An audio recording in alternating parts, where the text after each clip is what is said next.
Les amis, je ne sais pas, après avoir entendu ça, bon, pour la plupart, ce n'est pas la première fois, parce que depuis hier, tous les grands spécialistes, hein, la plupart, je suis d'ailleurs en retard, parce que j'ai eu l'information depuis hier, mais j'ai travaillé hier toute la journée, j'étais tellement fatigué, j'ai pas pu m'asseoir pour faire une vidéo. Bon, je vais vous dire ceci. Il y a eu beaucoup de commentaires. Donc, je veux passer de certains commentaires, hein, parce que tout ce qui a été dit est juste, et c'est juste scandaleux pour nous, hein, tout Africains. Nous sommes tristes.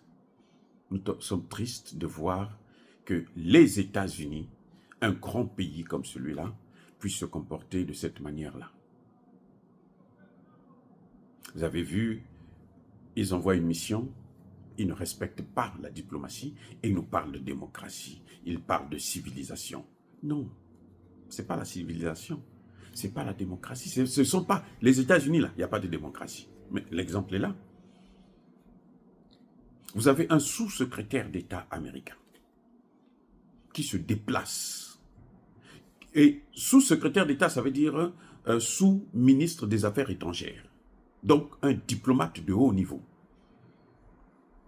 qui se déplace dans un pays étranger et qui pense que elle n'a pas le droit de coordonner ça avec les autorités de ce pays qui sont dans son propre pays. Mais ça dit que c'est triste à pleurer. C'est triste à pleurer. C'est triste. C'est triste, ce n'est pas parce qu'on a peur, non. Nous vivons dans leur pays, on connaît, hein, on n'a pas peur, non. Mais c'est triste de voir qu'un grand pays que nous respectons, qui a un nom, se comporte comme ça, comme un pays de voyous, de minables. Vous voyez, ça dit que c'est des voyous. Il n'y a pas d'autre terme, des voyous. Rien que sur la forme. Tu ne peux pas quitter ton pays, te déplacer, comme ça, sans informer le pays. Parce que ça, ce n'est pas une information, une lettre unilatérale. Ils prennent une décision et puis ils viennent, ils vous disent seulement, nous on arrive tel jour, et puis bon, on veut voir X, on veut voir Y. C'est eux qui déterminent. Ils ne coordonnent pas avec eux. Non, ils pensent que nous sommes à leur disposition. Nous sommes leurs choses. C'est-à-dire qu'ils nous prennent pour leurs esclaves toujours. C'est horrible. Je dis bien horrible. Horrible. Je ne parle même pas de la décision du gouvernement. Je parle de eux. C'est-à-dire que quand tu vois des gens comme ça, tu te dis, ils ont des cerveaux, tu te poses la question. Déjà, ils ont un secrétaire d'État aux affaires africaines. Donc, ministre des Affaires étrangères pour l'Afrique. Les autres pays, là, il n'y a pas d'affaires, ministre des Affaires étrangères. Parce que si vous faites ministre des Affaires étrangères pour l'Afrique, il devrait avoir aussi ministre des Affaires étrangères pour la Chine, pour la Russie, pour la France, pour l'Allemagne, pour ceci, pour cela. Ou bien pour l'Europe. Encore, au moins, pour l'Europe. Aux États-Unis, là, il y a un ministre des Affaires étrangères, secrétaire d'État américain, Anthony Blinken, qui s'occupe de toute la politique des États-Unis avec l'extérieur. En Afrique, on a pris un ministre qui va s'occuper que de l'Afrique. Et qui est sous la tutelle de Anthony Blinken. Oui, cette dame-là, que vous avez vue là, Molifi là, elle est sous la tutelle de Anthony Blinken. Ça veut dire que l'Afrique n'est pas considérée au même titre d'égalité que tous les autres pays du monde. Et l'Afrique, là, les 54 États sont considérés comme si c'était un seul petit minable pays. Les amis, et voilà le comportement des Américains. C'est l'Afrique, là, c'est un seul petit minable pays qu'on gouverne. Un seul, un petit minable. L'Afrique, ce n'est pas un continent. Non, c'est un pays, un petit pays. et qui est au-dessus de tous les autres pays du monde, y compris les pays baltes, comment on appelle ça, la Belgique. Donc, c'est rien du tout, quoi. Rien du tout. 30 millions de kilomètres carrés, 1 milliard 500 millions d'habitants, vous les prenez pour des choses, pour des animaux, pour des vauriens, comme si c'était dans un parc. Là, ce que vous voyez là, c'est ça.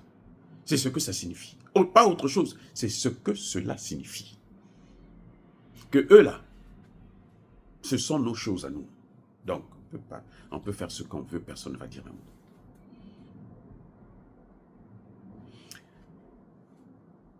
Vous vous rappelez de ce que je vous disais dans une de mes vidéos.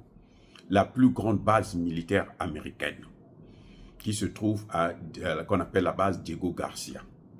Ça se trouve dans l'île de Chagos. L'île de Chagos. Africains, surtout les dirigeants africains, écoutez bien ce que je suis en train de dire là. Cette île-là, elle était habitée des Noirs. Vous savez quoi? Ils ont rasé, massacré tous les Noirs. Les survivants, ce sont ceux qui avaient pris la fuite, qui étaient partis en exil avant qu'on n'extermine tout le monde. Et ils ont occupé tout le terrain, ils ont mis leur base américaine là-bas. Est-ce que vous allez me dire que ça c'est un pays qui respecte les droits de l'homme? Vous savez, c'est-à-dire que même en parler, j'ai la chair de poule, parce que c'est grave ce que font les Américains. Et j'ai honte d'être américain. Mais on n'a pas le choix. Puisque notre propre pays, le Congo là, dont tu parles, il ne te donne pas le visa, le passeport. Tout le temps, il vient vous dire, il n'y a pas de carton, il n'y a pas de... C'est juste parce qu'ils ne veulent pas vous donner le passeport. Alors que c'est un droit. Donc, on est obligé de prendre cette nationalité.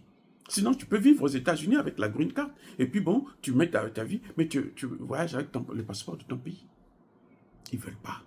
Même quand tu sors de l'argent, si tu ne connais pas quelqu'un avec lequel tu es bien, qui va te soutenir, tu n'auras jamais le passeport congolais.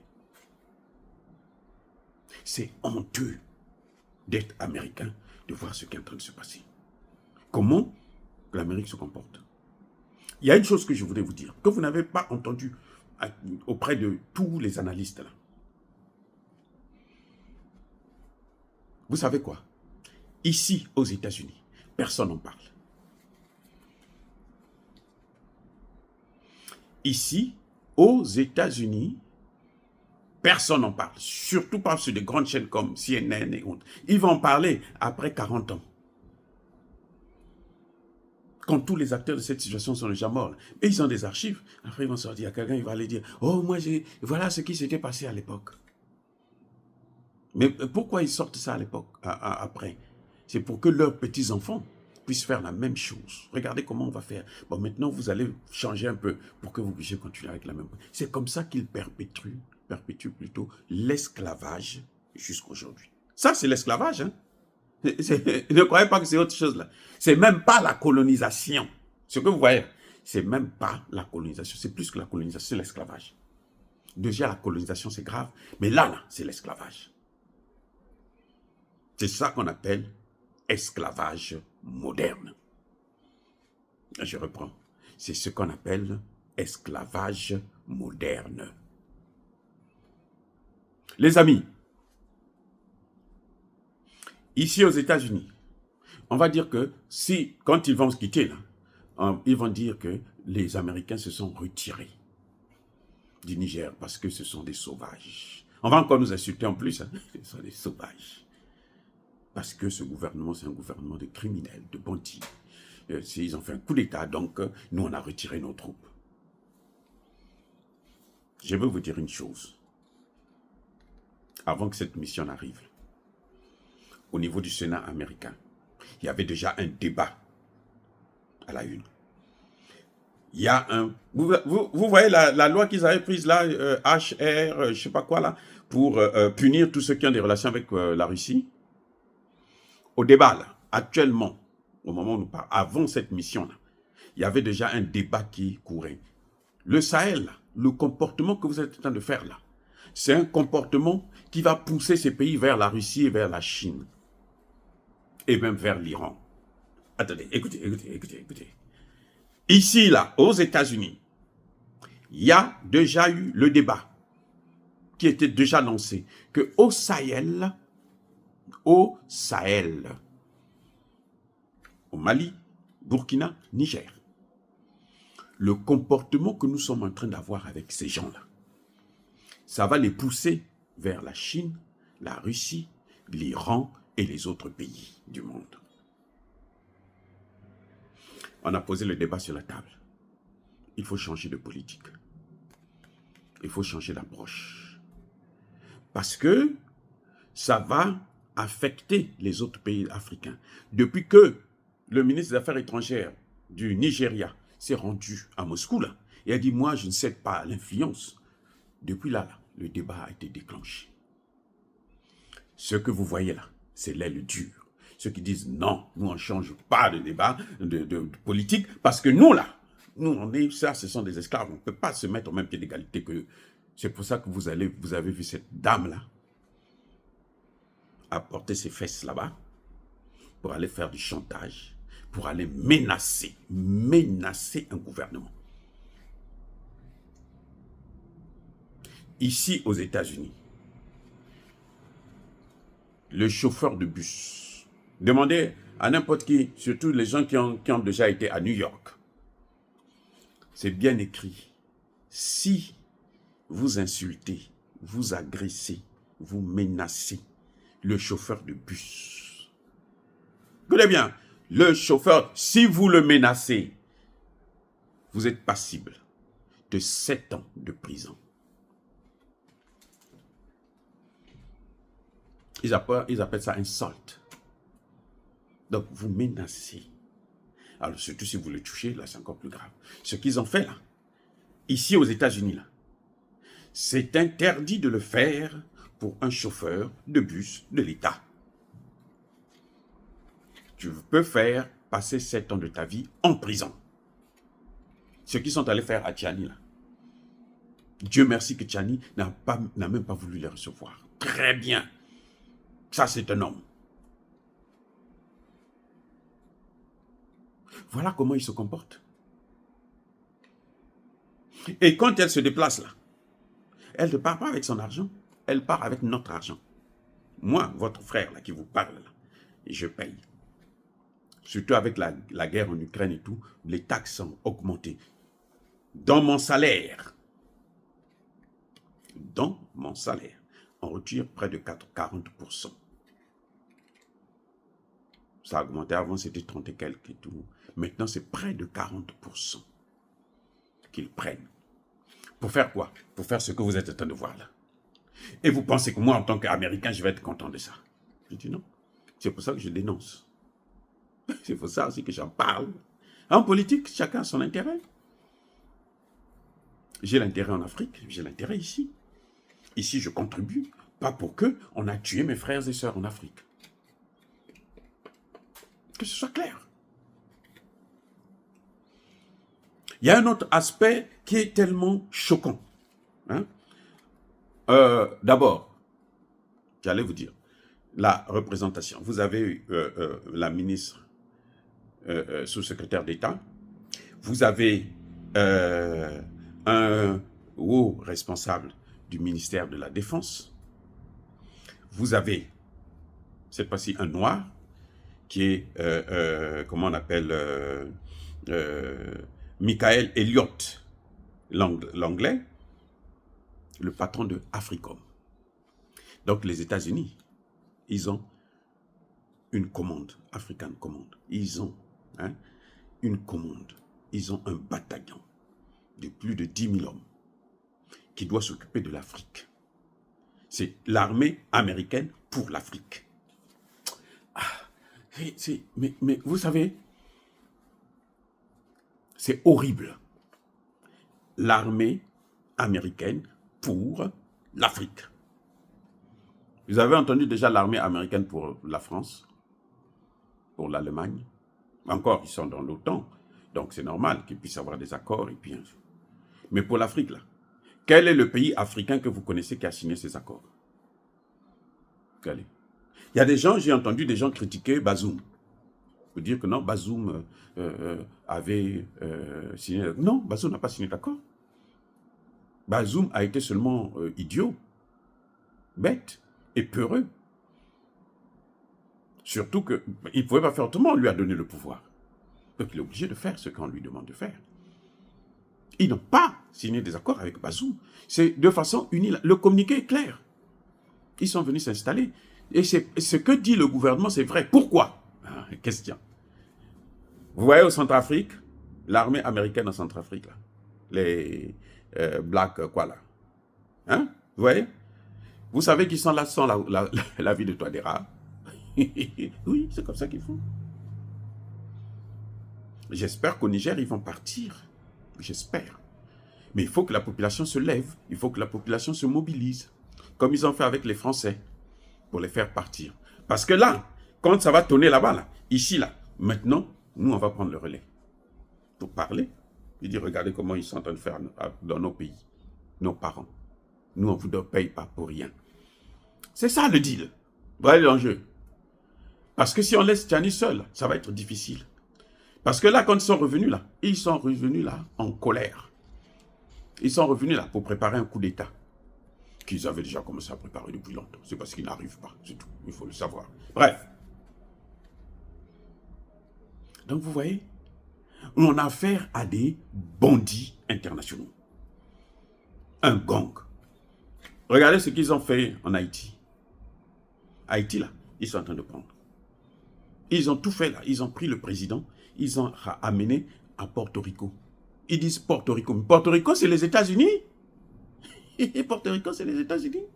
Maintenant, les médias disent non. Il n'est pas aux États-Unis, il est à Porto Rico. Mais Porto Rico, les portoricains, là, ils se déplacent avec un passeport américain. Ils naissent avec, on leur donne une carte, un acte de naissance américain.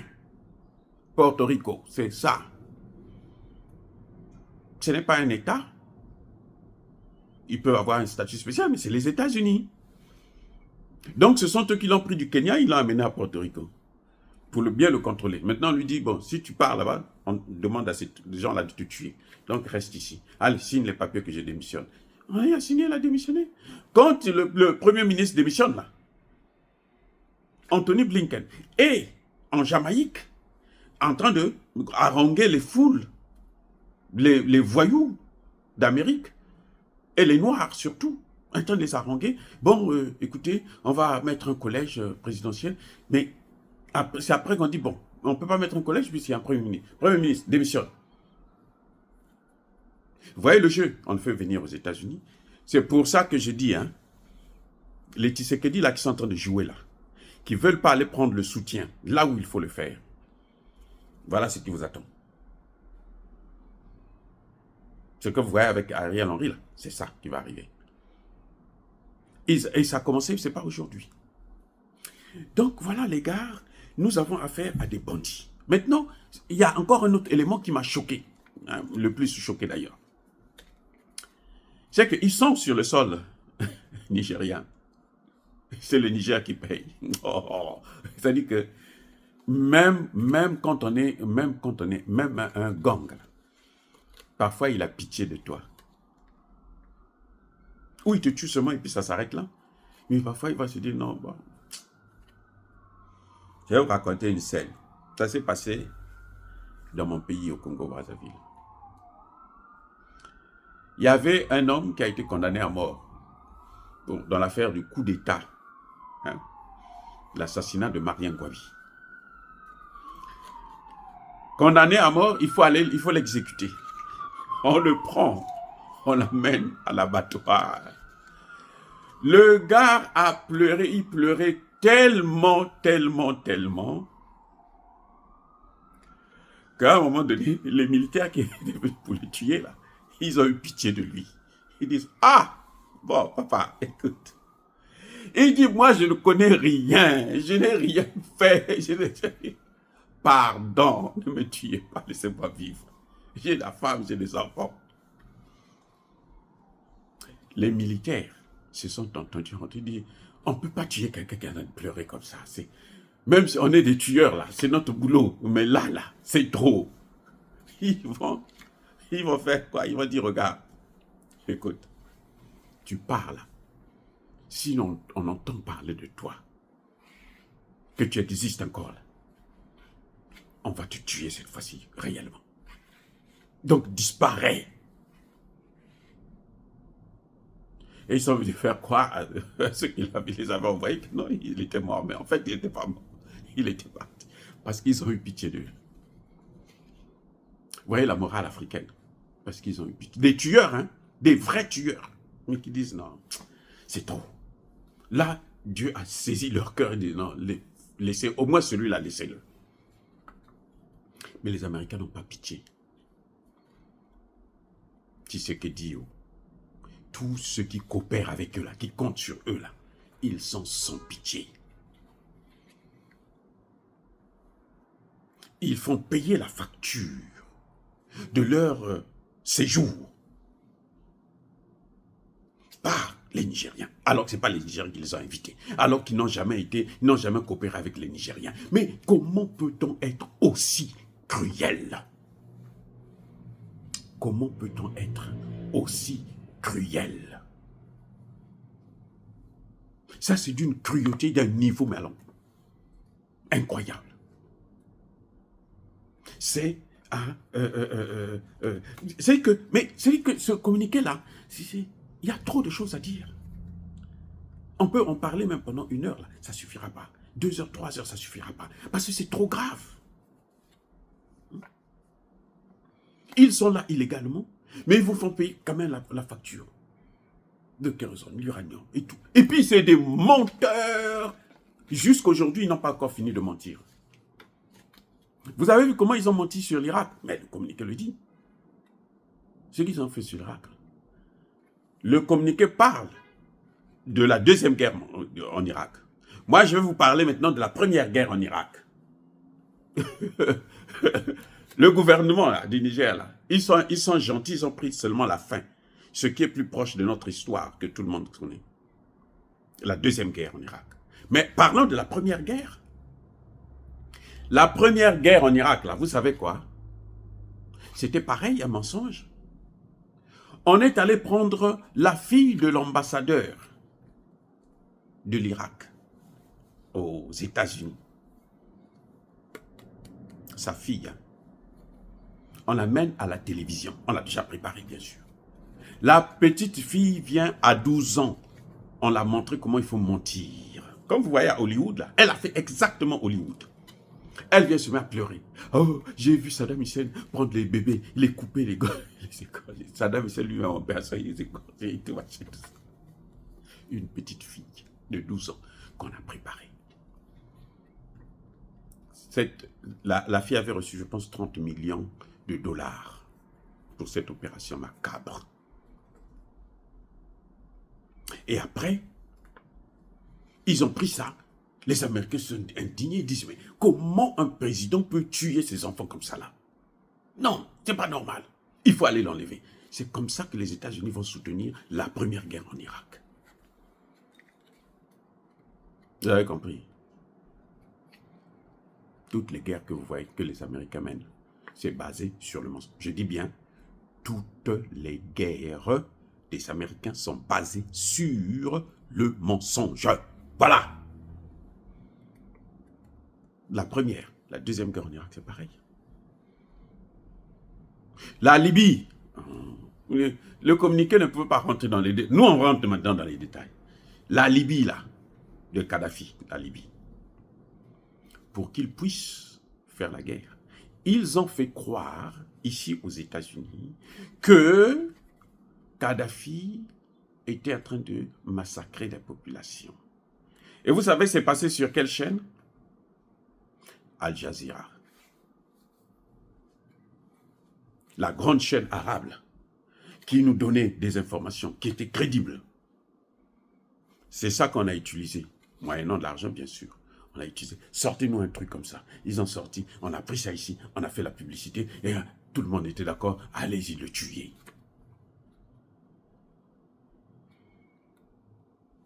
Dans les deux cas que je venais de citer, la première guerre en Irak, on a posé la question au secrétaire d'État américain, la secrétaire d'État américaine. j'ai oublié son nom. Elle était d'origine yougoslave.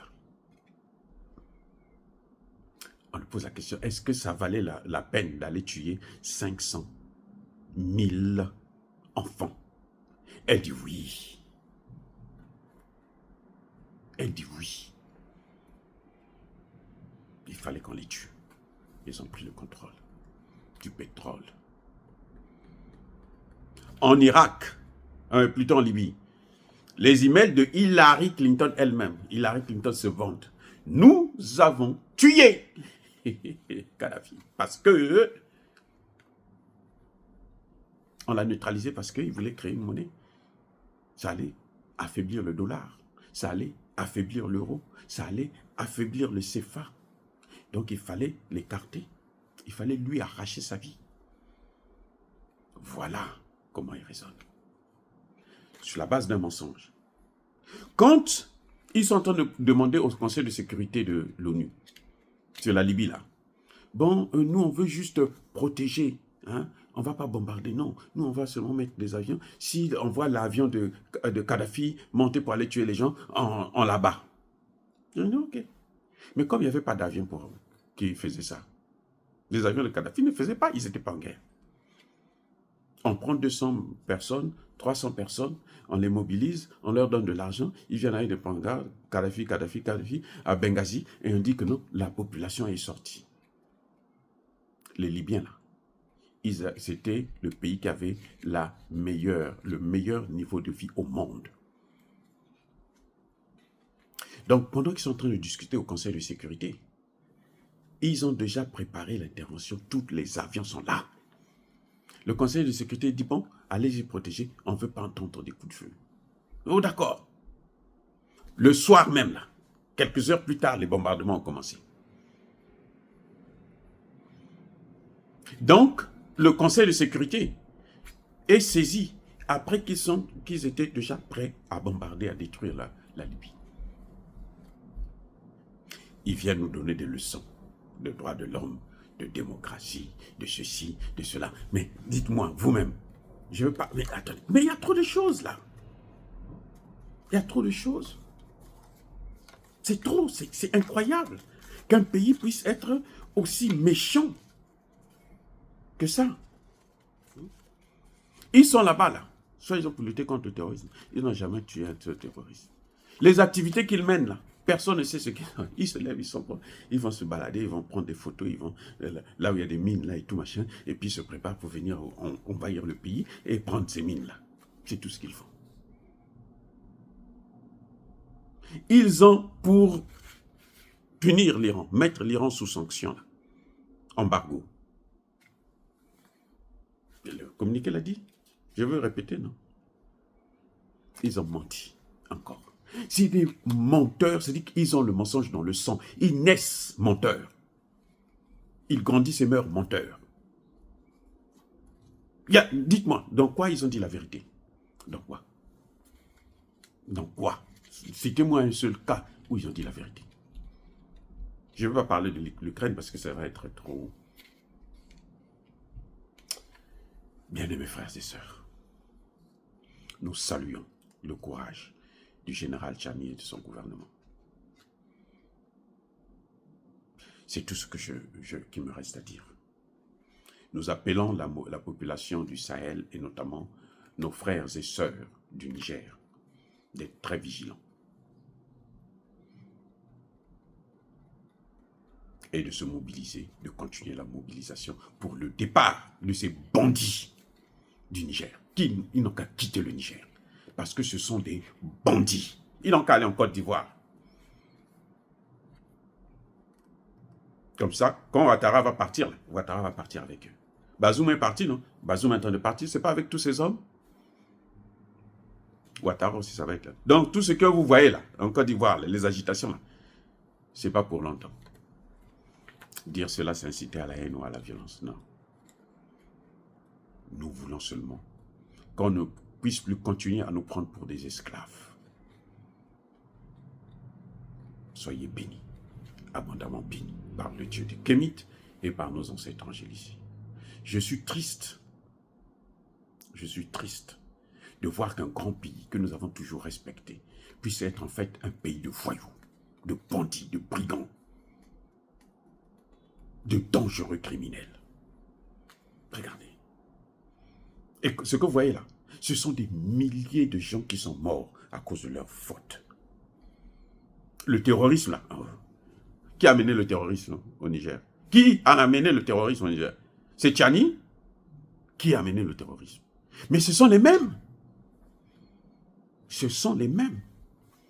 Par la Libye. Et on les a pris, on les a fait traverser. Soit d'autres sont venus directement, d'autres sont passés pour aller au Mali là, par l'Algérie. Cette même Algérie qui aujourd'hui veut faire la guerre. Elle aussi, elle se prépare pour faire la guerre contre le Mali. Soyez bénis, abondamment bénis par le Dieu de Kémit et par nos ancêtres angélisés.